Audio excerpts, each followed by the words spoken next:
കുട്ടി പറഞ്ഞു കൊടുക്കും അമ്മയ്ക്ക്. എന്താ ഉശീനൻ രാജാവ് മരിച്ചപ്പോ അദ്ദേഹത്തിന്റെ ഭാര്യമാരൊക്കെ പാടെ കൂടി നെഞ്ഞത്തടിച്ച് കരയണം, നീ ഞങ്ങൾക്കാരാളുള്ളത് ഞങ്ങൾക്കാരാളുള്ളതെന്ന്. യമനപ്പോ ഒരു ചെറിയ കുട്ടിയുടെ രൂപത്തിൽ അവിടെ വന്നിട്ട് അപ്പോ ആ മീട്ട ഭഗവത്തിൽ നല്ല ആ കരച്ചിൽ കേട്ടിട്ട് യമൻ മുഖത്ത് വെള്ളി വെച്ചിട്ടേ. ഈ സാധനങ്ങളുടെ കരച്ചിൽ കേട്ട അവരൊക്കെ മരിക്കാത്തവരാണെന്ന് തോന്നൂലോ. നമ്മളും നാളെ മരിക്കേണ്ട ആളാണ് അല്ലേ? ആ രാവിലെ ബസ്സിന് പോകേണ്ട ആൾക്ക് ആദ്യത്തെ ബസ് കിട്ടിയാൽ നമ്മളെന്താ പറയാ? ഓ അയാൾക്ക് തിരക്കില്ലാത്ത ആദ്യത്തെ ബസ് കിട്ടി. മരിക്കുമ്പോഴും അങ്ങനെ ഇത്രയോ വേണ്ട, നേരത്തെ മരിച്ചാൽ ക്ഷണമപ്യവതിഷ്ഠതേത്വസൻ മരണം പ്രകൃതിശരീരിണ വികൃതജീവിതമുച്യതേ ബുധൈഃ. ഇന്ദുമതി മരിച്ചപ്പോ അതിന് സന്ദേശം കൊടുത്തയക്കുന്നൊരു ശ്ലോകം അത് ഉണ്ട്. ഇവിടെ ഏറ്റവും കുറച്ച് ജീവിക്കുന്ന ആളാണ് ഭാഗ്യവാൻ. കാരണം അത്രയും പ്രാരബ്ധത്തെ അവന് അനുഭവിക്കേണ്ടി വരുന്നുള്ളൂ. ഇതൊക്കെ അമ്മയ്ക്ക് തത്വം പറഞ്ഞു കൊടുക്കണതേ. ഈ യമൻ കുട്ടിയായിട്ട് ഇവർക്ക് ഈ തത്വമൊക്കെ ഉപദേശിച്ചു. നിങ്ങൾ ഇനിയിപ്പോൾ എത്ര കരഞ്ഞാലും ഈ മരിച്ചു കിടക്കുന്ന ആൾ എണീക്കാൻ പോണില്ല. ഇനി അഥവാ നീട്ടു വിചാരിക്കുക, അപ്പോഴൊക്കെ നിങ്ങൾ ജീവിച്ചിരിക്കുന്നത് നിങ്ങൾക്ക് ഉറപ്പുണ്ടോ? ഇല്ലേ? ഇപ്പം അങ്ങനത്തെ ഒരു ന്യൂസൊക്കെ പേപ്പറൊക്കെയാണ്. മരണം അറിയിക്കാൻ പോയ ആൾ വഴിയിൽ വീണു മരിച്ചു എന്നാണ്. ഇല്ലേ? ഇപ്പം അങ്ങനത്തെ ചിത്രമൊക്കെ അധികം കാണുക. അപ്പൊ യമന് ഇതൊക്കെ പറഞ്ഞു കൊടുത്തു. യമൻ ഇതൊക്കെ പറഞ്ഞു കൊടുത്തു എന്നാണ് കുട്ടിയുടെ രൂപത്തില്. അവസാനം ഇവരോട് പറയുകയും ചെയ്തു, നിങ്ങളെ രക്ഷിക്കുന്നത് ഈ ഹിരണ്യാക്ഷരമൊന്നുമല്ല, ഈ ലോകത്തില് എല്ലാവരെയും രക്ഷിക്കുന്നത് ആരാണ്? ഭഗവാനാണ്. എന്താ അരക്ഷിതം ദൈവ രക്ഷിതം. എപ്പോഴും പറയും, രക്ഷിക്കാൻ ആളില്ലാത്ത ആളെ രക്ഷിക്കുന്നത് ആരാ? ഭഗവാനാണ്. നമ്മളാ രക്ഷിക്കണമെന്ന് തോന്നുമ്പോഴാണ് അപകടം മുഴുവൻ. ഇതൊരു വാസ്തവമാണ്. രോഗത്തിനടക്കം ഞാൻ പറയുമ്പോൾ അധികം ചികിത്സയ്ക്കൊന്നും പോണ്ട. ഒരു പ്രത്യേക സമയം കഴിഞ്ഞാൽ ആ രോഗം അങ്ങോട്ട് പൊക്കോളും. അതിൻ്റെ ഇടയിൽ കാശ് ചെലവാക്കാനുള്ള ഒരു വഴിയായിട്ട് നമ്മൾ പോകണം. അതിന് കുറെ മെഡിക്കൽ കോളേജും അല്ലേ, അത് കുറച്ച് കഴിഞ്ഞാൽ അത് തന്നെ പോവും. കുറേയൊക്കെ അങ്ങനെയാണ്. ഒരു 99% രോഗങ്ങളും അതിൻ്റെ ഒരു സമയം കഴിഞ്ഞാൽ തന്നെ പോകുന്നവർ. അത് ഡോക്ടർമാർ സമ്മതിക്കുന്നുണ്ട് കേട്ടോ, ഞാൻ പറയണത് മാത്രമല്ല. പക്ഷെ എല്ലാവരും സമ്മതിക്കാൻ തുടങ്ങിയാൽ അവർക്ക് പിന്നെ ആളുണ്ടാവില്ല. ഇപ്പം ഏറ്റവും നല്ല ബിസിനസ്സാണ് മെഡിക്കൽ കോളേജും അല്ലേ. പണ്ട് പെട്ടിക്കട തുടങ്ങണ മാതിരിയല്ലേ ഇപ്പം മെഡിക്കൽ കോളേജ് തുടങ്ങി നടക്കുന്നത്. സർട്ടിഫിക്കറ്റും വീട്ടിലിരുത്തി പരീക്ഷ എഴുതിയിട്ടാണ് ചാക്കുനൂലും മടാളും ഒക്കെ ആയിട്ട് ഓപ്പറേഷൻ പഠിപ്പിച്ച് ആകപ്പാടെ കൂടിയിട്ട് അപകടമായി.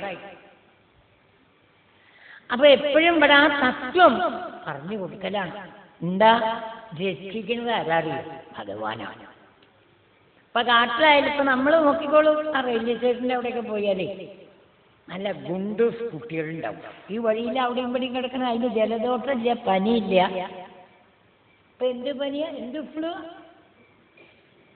ഇപ്പൊ പുതിയതൊന്നും വന്നിട്ടുണ്ടല്ലോ, എന്താ ഭക്ഷ്യ എന്തൊക്കെയോ. അതൊന്നും ഒന്നുമില്ല. അവിടെ കിടക്കുന്നു അവരെ മഴ കൊള്ളണം, മഞ്ഞ് കൊള്ളണം, നല്ല ഗുണ്ടൂസുകളാ. ഞാൻ ഇവിടെ കുട്ടികളെയൊക്കെ നല്ല തടിയുണ്ടാവും. നമ്മൾ നേരെ മറിച്ച് ഒന്നേ എഴുതിച്ചിട്ട് രാവിലെ എന്നെ 47 തന്നെ കലക്കി കൊടുക്കും. പക്ഷെ അതെന്നും ഇങ്ങനെ തന്നെ ഉണ്ടാവുള്ളൂ അല്ലേ? അതെന്താ കാരണം? നമ്മൾ രക്ഷിക്കണു എന്നുള്ള ബോധം ഉണ്ടാവുമ്പോഴാണ്.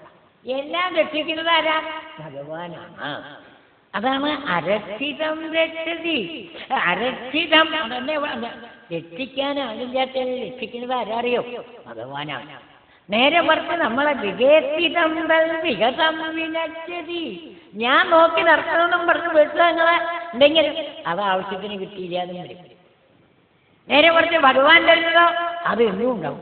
അതുകൊണ്ട് കരയൊന്നും വേണ്ട എന്നൊക്കെ പറഞ്ഞ് അവര് പക്ഷേ സങ്കടമൊന്നും ഉപേക്ഷിച്ച് അമ്മോട് നോക്കി എന്തിനാ പറഞ്ഞറിയോ, നിങ്ങൾ സങ്കടപ്പെടാന്ന് പറഞ്ഞു. പക്ഷേ ഞാനൊരു കാര്യമുണ്ട്, ഭഗവാനോട് പകരം വീട്ടെന്നും പറഞ്ഞ് ഹിരണ്യകശിപു തപസ്സിന് പോക്കാണ്. ആ തപസ്സിന് അങ്ങോട്ട് പോയിട്ട് എന്നെ അതിഗംഭീര തപസ്സാണ്. ബ്രഹ്മാവിനെ തപസ് ചെയ്തു. ആ ബ്രഹ്മാവിന്റെ വിതാരം ഘോരം സകല തപതിക്കാനതിരത പുരസ്തൃവൻകുരുവൻകുരനരമൃഗീരനിധനം വരം ലബ്ധോ തൃപ്തോ ജഗതിക ഭവന്മാജകമിദം പരിശൃന്ദന്നിന്ദ്രാത് അകരദിവം കാമഗണയൻ. മൂന്നാമത്തെ അധ്യായം ആ ശ്ലോകത്തില്, നാലാമത്തെ അധ്യായവും കെട്ടി ആ ശ്ലോകത്തില് ഭാഗവത്തില് എന്താ പറയണ? അതിഗംഭീര തപസ് ബ്രഹ്മാവിനെ തപസ് ചെയ്തു. ദേവന്മാരൊക്കെ പാടെ കൂടിയിട്ട് ബ്രഹ്മാവിനെ പോയിട്ട് അറിയിച്ചു. ബ്രഹ്മാവ് ഹിരണ്യകശിപുവിന്റെ തപസ് അന്വേഷിച്ച് വന്നു. മന്ദരപർവ്വതത്തില് അതിബോധൃഷ്ടി പാദംഗുഷ്ടാശ്രിതാവനി. ഭാഗവത്തിലെ പറഞ്ഞ കാലിന്റെ പെരുവേലിന്റെ മാത്രം ഭൂമിയില് തപസ്സിന്റെ ശക്തി കൊണ്ട് ഇങ്ങനെ രണ്ട് കൈ ഇങ്ങനെ ഉയർത്തിപ്പിടിച്ച് ഒരു കാല് ഈ കാര്യത്തിൽ വെച്ചിരിക്കുക. വൃക്ഷാസനത്തിൽ നിന്നിട്ടാണ് തപസ്. അനങ്ങാതെ ഇങ്ങനെ നിന്നതോട് കൂടിയിട്ട് ചെതല് വന്ന ശരീരം മുഴുവനെയാണ് മൂടി. ആ ചെതലിന്റെ മുകളിൽ നിന്ന് ഇങ്ങനെ പുക ഉയരാൻ തുടങ്ങിയപ്പോഴാണ് ദേവന്മാര് പോയി ബ്രഹ്മാവിനോട് സങ്കടം പറഞ്ഞു. ബ്രഹ്മാവ് ഇവിടെ വന്നു. അപ്പൊ ഒരു ചെതൽക്കൂറ്റിന്റെ ഇവിടെ നിന്ന് ഇങ്ങനെ ബ്രഹ്മണേ നമാന്ന് കേൾക്കുന്നുണ്ട്. അപ്പോഴാണ് ബ്രഹ്മാവിന് മനസ്സിലായോ തന്നെയാണ് ഇതിനെ വേഗം തന്റെ തീർത്ഥ കമണ്ടലൊന്ന് തീർത്തെടുത്ത് ഒന്നങ്ങിട്ട് തെളിച്ചു. എന്നിട്ട് ഹിരണ്യകശിപോന്നല്ല വിളിച്ചത്, നീ ശരിക്ക് കശ്യപന്റെ പുത്രനാണ്, ബ്രാഹ്മണനാണ്. മതി തപസ് ചെയ്തത് മതി, എണീക്കൂ. വരലോകമനുപ്രാപ്തോ, വരം തരാൻ ഞാൻ വന്നിരിക്കുന്നു, എന്താ വേണ്ടത്ത വരം ചോദിച്ചോളൂ എന്നും പറഞ്ഞ് തീർത്തെടുക്കാൻ കളിച്ചു. ഹിരണ്യകശിപു ആ മണ്ണൊക്കെ ഇങ്ങോട്ട് വീണു. ശരിക്കും ഒരു കാർട്ടൂൺ ചിത്രം പോലെ എല്ല് മാത്രമേ ഉള്ളൂ. ഇലക്ട്രിസിറ്റി ബോർഡിന്റെ ഒരു പരസ്യമല്ലേ ഡേഞ്ചർ എന്ന് പറഞ്ഞിട്ട്, അതുപോലെ എല്ല് മാത്രമേ ഉള്ളൂ. വേഗം ബ്രഹ്മാവ് പറഞ്ഞു, ഇങ്ങനൊരു തപസ് ആരും ചെയ്തിട്ടില്ല. പ്രാണാത്യക്ഷിചേരതേ, ഇവന്റെ പ്രാണൻ എല്ലിലല്ലേ മുറിച്ചിരിക്കുന്നത്. ഈ ചെതലിൽ നിന്ന് മാംസമൊക്കെ പോയില്ലേ, വെറുതെ എല്ല് മാത്രം തീർത്ത് ഒന്നും കൂടി തടിച്ചു. തടിച്ചതോട് കൂടിയിട്ടോ ഹിരണ്യകശിപു നല്ല പൂർണ്ണം പോലെ നിറയുള്ള ശരീരം, പഴയ ശരീരം അങ്ങോട്ട് കിട്ടി. ബ്രഹ്മാവിനെ നോക്കിക്കൊണ്ട് നന്നായിട്ട് കരയാൻ തുടിച്ചു. അസുരന്മാർക്കൊക്കെ ബ്രഹ്മാവാണ് ബ്രഹ്മം. എന്നല്ല അത് എന്നോടൊരാൾ ചോദിച്ചു, എന്താ ബ്രഹ്മാവിനെ ആരും പൂജിക്കാത്തത്? ഞാൻ തൽക്കാലം ഒരു തരികിട മറുപടി പറഞ്ഞു. എന്താ മറുപടി വെച്ചാൽ, ബ്രഹ്മാവ് എപ്പോഴും സമഷ്ടി ബുദ്ധിയാണ്. ഈ കർമ്മത്തിന് പ്രേരണ തരുന്ന ആളാണ്. കർമ്മം കൊണ്ട് സുഖം കിട്ടില്ല എന്നാണ് വേദാന്തൊക്കെ പറയാ. കർമ്മത്തിന് എപ്പോഴും എന്തേ ഉണ്ടാവുള്ളൂ? ദുഃഖം മാത്രമേ. അതുകൊണ്ടാണ് വിതുരൻ മൈത്രേയനോട് ചോദിക്കുമ്പോ ആദ്യത്തെ ചോദ്യം എന്താ? സുഖായ കർമാണി കരോതു ലോകോ നതൈ സുഖം വാന്യദുപാരമം വാ വിന്ദേത ഭൂയത്തതയേവ ദുഃഖം യദത്ര യുക്തം ഭഗവൻ വദന്ന. ആരും എന്ത് കർമ്മം ചെയ്താൽ സുഖം കിട്ടാൻ വേണ്ടിയിട്ടാണ്. കർമ്മം ചെയ്തിടത്തോളം കാലം ഇതുവരെ ഒരാൾക്കും സുഖം കിട്ടിയിട്ടുമില്ല. എന്നാ ഇരട്ടി ദുഃഖം കിട്ടിയിട്ടുമുണ്ട്. അല്ലേ? ഒന്ന് ആലോചിച്ച് നോക്കൂ. ഇപ്പൊ മക്കളുണ്ടാവുന്ന സുഖത്തിനാണ് അല്ലേ?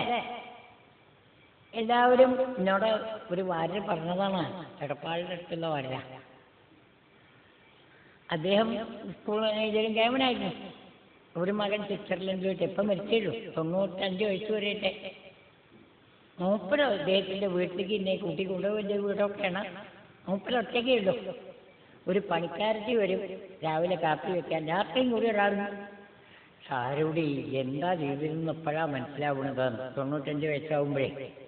എന്താ രാത്രി കട്ടി കിടന്ന് ഉറക്കം വരാറാകുമ്പോൾ സ്വിറ്റ്സർലൻഡിലെ മകൻ വിളിക്കുക, അച്ഛനെ ഉറങ്ങിയോ? ആ എന്നാ ഉറങ്ങിച്ചാ ഉറങ്ങിക്കോട് വിട്ടുവോ എന്നും പറഞ്ഞിട്ട് പിന്നെ ഉറക്കണ്ടാവോ?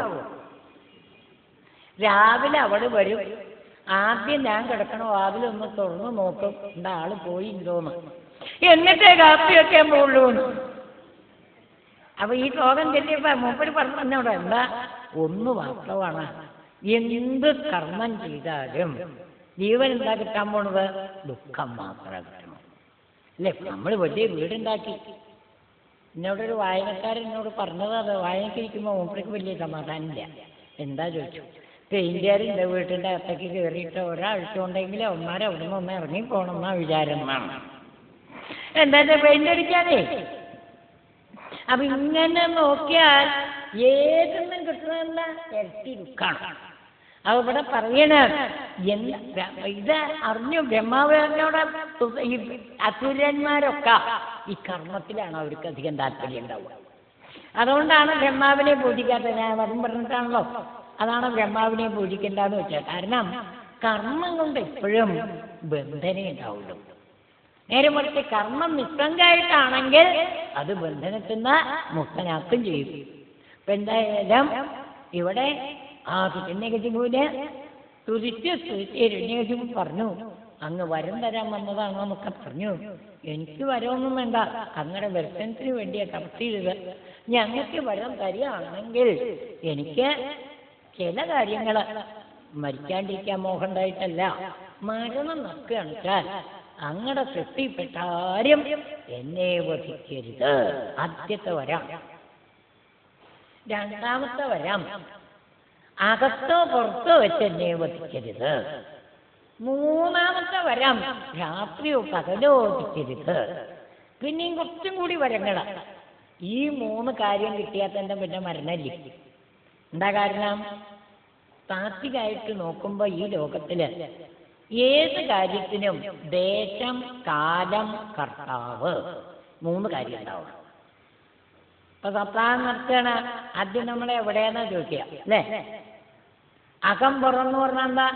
ദേശത്തിന്റെ കണക്കാ അല്ലേ? അകവും പുറം, അമ്പലത്തിന്റെ അകത്തോ പുറത്തോ. ഇനി കർത്താവ്, ബ്രഹ്മാവിന്റെ സൃഷ്ടിപ്പെടാത്ത ഒരാളും കർത്താവില്ല. ഓ പിന്നെ എത്ര മുതൽ എത്ര വരെ സമയ പിന്നെ ചോദിക്കുക അല്ലേ? അതിന്ന് രക്ഷപ്പെടാനാണ് എന്ത് ചോദിച്ചത്? രാത്രിയും പകലും. കാലം എന്ന് പറഞ്ഞാൽ രാത്രിയും പകലും അല്ലാതെ ഉണ്ടോ? അപ്പോ നീ മരിച്ചില്ല. ബ്രഹ്മാവ് എന്ത് ചെയ്തു? ശരി, വരം കൊടുത്തു. വരം കൊടുത്തുടനെ ഹിരണ്യകശിപു എന്താ ചെയ്തത്? അവിടുന്ന് ഇങ്ങോട്ട് പോന്നു. ബ്രഹ്മാവിനെ ഒന്ന് നമസ്കരിച്ച് ഇവിടെ വന്നു. ദേവേന്ദ്രനെ ആദ്യം വിളിച്ചു. ഇന്നലത്തെ വരെയുള്ള കണക്കുമായിട്ട് സ്വർഗത്തിന്റെ താക്കോൽ ഇവിടെ കൊണ്ടു നോക്കിയ. സൂര്യനോട് പ്രത്യേകം പറഞ്ഞു, നാളെ തനിക്ക് ഇഷ്ടമുള്ള പൊടിക്കാൻ പറ്റില്ല, ഞാൻ ഉണരുമ്പോ പൊടിക്കുക. വിളക്കിനോട് അഗ്നി, കൂളിന്റെ അഗ്നി ഹിരണ്യകശിപുവിന്റെ കാലത്ത് അത്ര ഉണ്ടായിരുന്നു. അപ്പൊ കൂളിന്റെ എന്തോ ഒരു ബാറുണ്ട് അല്ലേ? അഗ്നിയെ കൂളായിട്ട്, ചൂടുണ്ടാവാൻ പാടില്ല, പ്രകാശം മാത്രമേ പാടൂ. പ്രകൃതിയെ നിയന്ത്രിക്കാം. ഹിരണ്യകശിപു തന്റെ ഊക്കോണ്ട് ഇനി മരിക്കില്ല എന്നുള്ള ഊക്കോണ്ട് ഇതെല്ലായിടത്തും കിട്ടി. ഈ ഹിരണ്യകശിപുവിന്റെ പരാക്രമങ്ങള് അവിടെ ഭാഗവതത്തിൽ നല്ല ചിത്രം വർണ്ണിക്കും. മൂന്നാളൊഴികെ ബാക്കിയൊക്കെ നല്ല നേന്ത്രക്കൊലി വാങ്ങിക്കത്രേ കാണാൻ പോയിരുന്ന വിനാത്രിഭിർ. രമാവും വിട്ടു പരമേശ്വരനും മാത്രമല്ല, ബാക്കി എല്ലാവരും ആരുടെ അവസാനം തന്നെയും കൂടി കൂട്ടി. തുമ്പുരു രത്മദാതയ, ഞാനും തുമ്പുരു അടക്കം പെട്ടിട്ടാണ്. വിളിക്കത്രേ നാരദനെ. ഇവിടെ എവിടെ വീണ കൊണ്ടിരും. എവിടെയാ? തൻ്റെ ഒപ്പം വേറൊരു സാധനമായിട്ട് നടക്കണില്ലേ?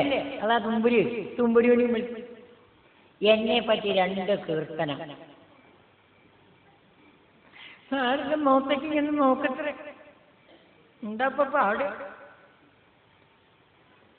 തന്നോടാ പറഞ്ഞ പാടാൻ. അപ്പൊ പാടാൻ പറഞ്ഞിട്ടേ ഉണ്ട്. നാരായണ നാരായണ നാരായണ നാരായണ. നാരായണല്ല എന്നെ പറ്റി അതന്നെ പാടുന്ന പറയുന്ന 4 വരിയും കൂടി പാടിയിട്ടേ അവസാനത്തെ വരി ഒന്നും മാറ്റുന്ന ഹിരണ്യകശിപു വല്ലാതെ കഴിഞ്ഞുണ്ട്. നാരായണ നാമമെങ്ങും കേൾപ്പാനില്ലല്ലോ, അത് അങ്ങനെ യോഗ്യതയാണ്. പിന്നെ പറഞ്ഞു നാരായണ നാരായണ നാരായണ. ഇങ്ങനെയാണ് ഞങ്ങൾ രക്ഷപ്പെട്ടത് എന്നാ പറയാതാ. തുമ്പുരു ആത്മജാതയ, ഞങ്ങളടക്കം ആ ഹിരണ്യകശിപുവിനെ പേടിച്ച് ഇങ്ങനെ അവസാനം പറയണ ഹിരണ്യകശിപു വരം വാങ്ങി എല്ലാം കീഴൊതുക്കി. ഭൂമിക്ക് ഉപദ്രവം സഹിക്കാൻ പറ്റുന്നില്ല. ആ ഭൂമി ദേവി ഒരു ദിവസം ബ്രഹ്മാവിൻ്റെ അടുത്ത് പോയി സങ്കടം പറഞ്ഞു. ബ്രഹ്മാവും ഭൂമിദേവിയും കൂടിയിട്ട് എന്ത് ചെയ്തു? പാലാഴി തീരത്ത് പോയി പുരുഷസൂത്രം കൊണ്ട് ഭഗവാനെ സ്തുതിച്ചു. പെട്ടെന്ന് ഭഗവാൻ ബ്രഹ്മാവിൻ്റെ ഹൃദയത്തിൽ തോന്നിപ്പിച്ചു. എന്താ ബ്രഹ്മൻ അങ്ങ് കൊടുത്ത വരമൊന്നും ഞാൻ നോക്കില്ല. ആ ഹിരണ്യകശിപുവിന് എൻ്റെ ഭക്തനായിട്ടൊരു പുത്രനുണ്ട്, അവനെ തൊടുമ്പോ അങ്ങടെ വരമൊന്നും ഞാൻ നോക്കില്ല, അവിടെ ചാടി വീഴും, ആ ഹിരണ്യകശിപുവിനെ വധിക്കും. ബ്രഹ്മാവിന് പിച്ച് പേടിയൊക്കെ ആയിട്ടോ. താനാണ് ഹിരണ്യകശിപുവിന് വരം കൊടുത്തിരിക്കുന്നത്, ആ വരം നോക്കില്ല എന്നാ ഭഗവാൻ പറഞ്ഞ. എന്തായാലും കുറച്ചും കൂടി ഭക്തി കൂടി ഭൂമിദേവിയെ സമാധാനിപ്പിച്ച് എല്ലാവരും മടങ്ങുകയാണ്. അങ്ങനെ ഇരിക്കുമ്പോഴാണ് ഹിരണ്യകശിപുവിന് 4 പുത്രന്മാര്. ഇതൊക്കെ ഭാഗവതം അതിൻ്റെ താത്വിക എന്തൊക്കെയാ? ക്ലാദൻ, സംക്ലാദൻ, അനുക്ലാദൻ, പ്രക്ലാദൻ. അതിൽ പ്രക്ലാദോഭുൻ മകാൻ തേഷാം, പ്രക്ലാദ തേഷാം മകാനഭൂത്. എന്താ കാരണം? ഭക്തി കൊണ്ട്. പ്രക്ലാദൻ വലിയ മഹാനായിരുന്നു, ഹിരണ്യകശിപുവിന്റെ മക്കളിലെ. എന്താ ഇതിൻ്റെയൊക്കെ അർത്ഥം? ഇത് 3ഉം നമ്മുടെ ഇവിടെ ഒരു 3 ആളുണ്ട്, 4മത്തെ ആളല്ലാത്ത. ഹിരണ്യകശിപുവിനും മക്കൾ അങ്ങനെ തന്നെയാണ്. എന്താ? ക്ലാദൻ ശരിക്ക് ജാഗ്രത അവസ്ഥയിലുള്ള ജീവന്റെ അവസ്ഥയാണ് ക്ലാദൻ. ജാഗ്രത അവസ്ഥയിൽ വേദാന്ത പ്രകാരം ആ ജീവന് പറയുന്ന പേരാണ് എന്താ? വിശ്വൻ.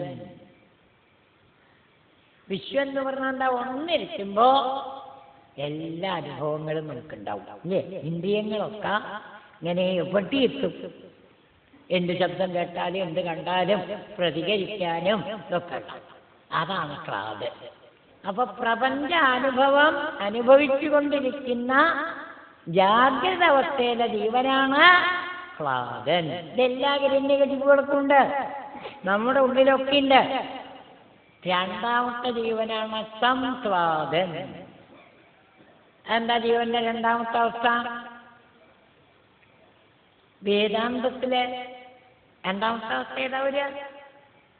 സ്വപ്നം കാണുന്ന അവസ്ഥ. അതിന് ശരിക്കും എന്താ പറയാ?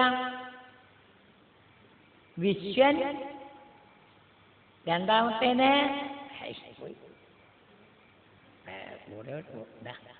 എന്താ? ക്ലാദൻ, സംക്ലാദൻ, വിശ്വൻ, തൈജസൻ, പ്രാജ്ഞൻ. സ്വപ്നം കാണുന്ന അവസ്ഥയ്ക്ക് തൈജസൻ എന്നാണ് പറയുന്നത്.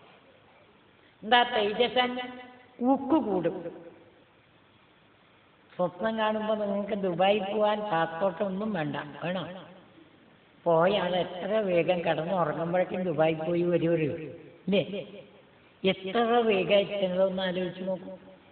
അതാണ് തൈജസൻ.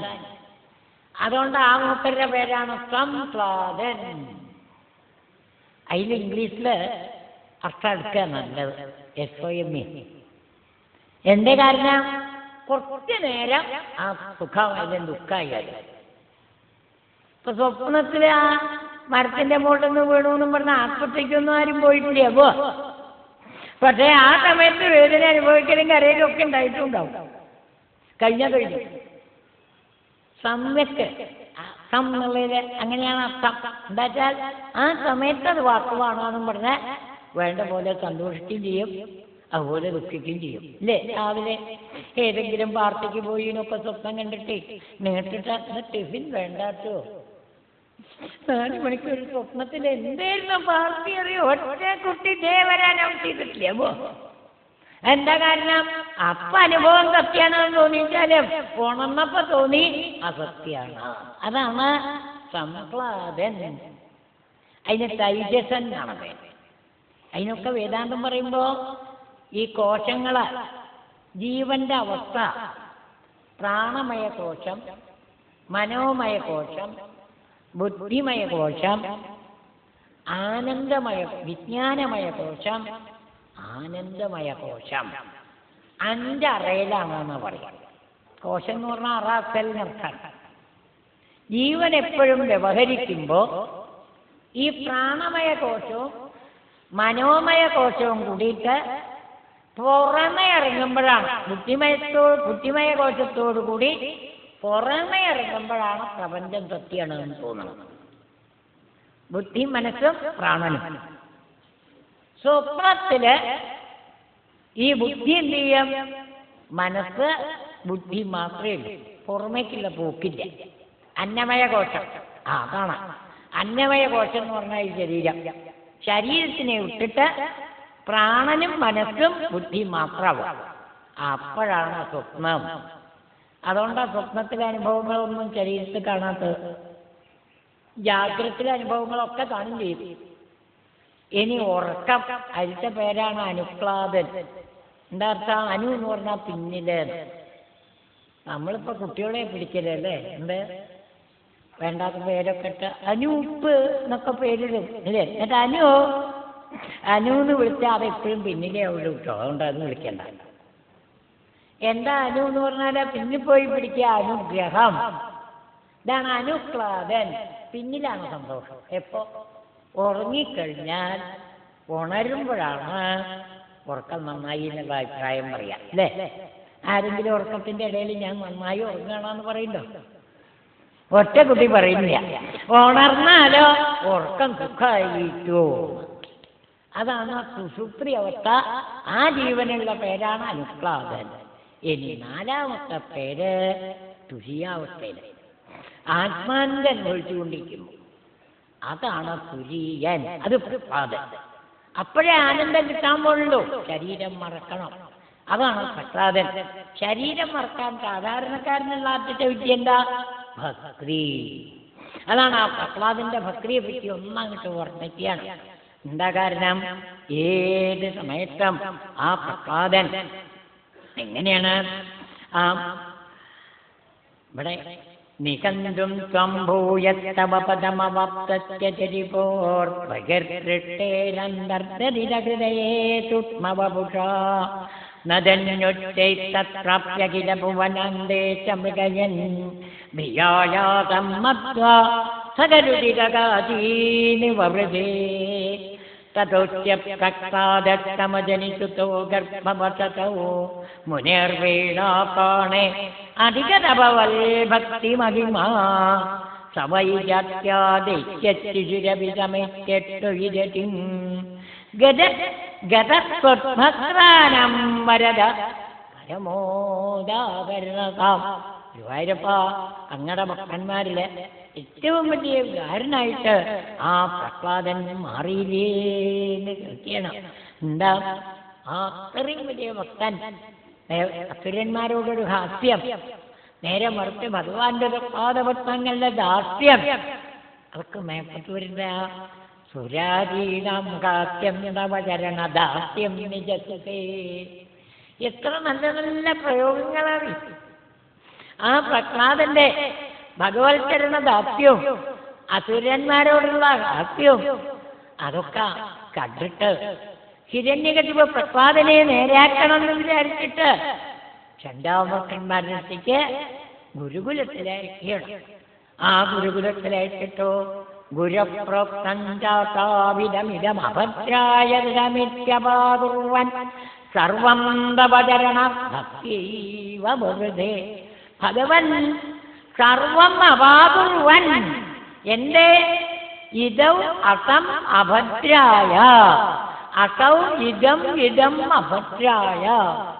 ഈ ഗുരുനാഥന്മാര് അന്യന്റെ വസ്തു സ്വന്താക്കാനാണോ പഠിപ്പിക്കുന്നത്? അത് കേട്ട പ്രഹ്ലാദന് മനസ്സിലായി ദേ ജീവന് സ്ഥിതി ഉണ്ടാക്കുന്നു. എന്നിട്ടോ അത് കേൾക്കുമ്പോ ഭഗവാന്റെ ആ തൃപ്പാദ ഭക്തി അതങ്ങനെ വർത്തിച്ച് ലോകം എന്തെങ്ങനെ ആവാൻ ഈ ചിന്തയില് അദ്ദേഹം അങ്ങനെ ഗുരുപ്രോക്തം അപാകുറുവൻ, ഗുരുനാഥൻ പറഞ്ഞതിനെയൊന്നും പഠിച്ചില്ല, താൻ അംഗീകരിച്ചില്ല. ആ ഭക്തിയുടെ ഭാവത്തില് ഒന്നും മിണ്ടാതെ അങ്ങനെ ഇരിക്കുകയാണ്. അങ്ങനെ ഇരിക്കുമ്പോഴാണ് ഒരു ദിവസം ഈ ചിന്താമൃക്കന്മാര് പ്രഹ്ലാദനെ പിടിച്ച് അച്ഛനെ കാണിക്കാൻ കൊണ്ടുപോവാണ്. അവിടെ കൊണ്ടുപോയി അച്ഛന്റെ മുമ്പിൽ അങ്ങോട്ട് എത്തിച്ചതോട് കൂടിയിട്ട് ചോദിച്ചു, ഉണ്ണി നീ പോയിട്ട് ഇത്രയും കാലം എന്തേ പഠിച്ചത്? കുറച്ച് ദിവസമായി നീ ഗുരുകുലത്ത് പോയിട്ട്. അധീതേഷു ശ്രേഷ്ഠം കിമിതി പരിവൃത്തേതനയേ തനയേ അധീതേഷു ശ്രേഷ്ഠം കിമിതി പരിവൃത്തേ സതി. ആ ഗതിനെക്കുറിച്ച് പ്രഹ്ലാദനെ മടിയിൽ വിട്ട് ഉണ്ണിയോടൊരു ചോദ്യാണ്, ഉണ്ണി നീ കുറച്ച് ദിവസമായി ഗുരുകുലത്തിൽ പോയിട്ട് നമ്മളെ പോലുള്ള അസുരന്മാര് ജീവിതം നേരെ എന്താ ക്ഷേമായിട്ട് നിനക്ക് തോന്നുന്നത്? എന്തേ നീ പഠിച്ചത്? ഭവൽ ഭക്തിം വര്യാം അഭിഗതി കര്യാപുനധൃതി. പറയണ എന്താ അങ്ങ് പറഞ്ഞത്? വനംഗതോ ജൽകരിമാശ്രയേത. അച്ഛനെ മഞ്ഞേ അച്ഛനോടൊരു പറയലില്ല, അസുരവല്യ. അച്ഛാന്ന് വിളിച്ചില്ല, ഹിരണ്യകശിപൊന്നും വിളിച്ചില്ല. അങ്ങേപ്പോലുള്ള സുരശ്രേഷ്ഠന്മാര് ഈ ലോകത്തിൽ എപ്പോഴും സദാ സമുദ്രിഗ്നധിയാം അസദ്ഗ്രഹാൾ. ഈ വേണ്ടാത്ത പ്രപഞ്ച വിഷയങ്ങളുടെ കൂടെ പോയിട്ട് അന്യനെ പേടിച്ചുകൊണ്ടിരിക്കുന്ന നിങ്ങളെപ്പോലുള്ളവർക്ക് എന്ത് ചെയ്യണം? വനംഗതോ ഹരിമാത്രയേതോ. കാട്ടിൽ പോയിട്ട് ഭക്തി വളർത്താൻ നോക്കുക, ആ ഭഗവാനെ ഭജിക്കാൻ ശ്രമിക്കുക. ഇതിങ്ങനെ കേട്ട ആ ഹിരണ്യകശിപു പ്രഹ്ലാദനെ തന്റെ മടിയിൽ നിറക്കി വിട്ടു. ചണ്ടാമർക്കന്മാരെ ഒന്ന് നോക്കി ക്രോധം ഒതുക്കിക്കൊണ്ട് ഒന്ന് പറഞ്ഞു, ദാ ഇങ്ങനത്തൊന്നും പഠിപ്പിക്കരുത്, വേഗം വേണ്ട. ഇത് നാരായണീയത്തില് അതങ്ങനെയാണ് വിട്ട് ഒറ്റാട്ടം 2 അധ്യായത്തിൽ ഒന്ന് ചുരുക്കുകയും ചെയ്തത്. പോയിട്ട് നല്ലത് മാത്രം പഠിപ്പിക്കാൻ, അതാണ് ത്രിവർഗം പഠിപ്പിക്കാൻ. ഇപ്പോ ത്രിവർഗമാണ് സ്കൂളിലൊക്കെ പഠിപ്പിച്ചുകൊണ്ടിരിക്കുന്നത്. എന്താ ത്രിവർഗം? പുരുഷാർത്ഥങ്ങൾ 4: ധർമ്മം, അർത്ഥം, കാമം, മോക്ഷം. അതിൽ മോക്ഷം വേണ്ടാന്ന് വെച്ചാൽ പിന്നെ എന്താ ആദ്യം പഠിപ്പിക്കുക?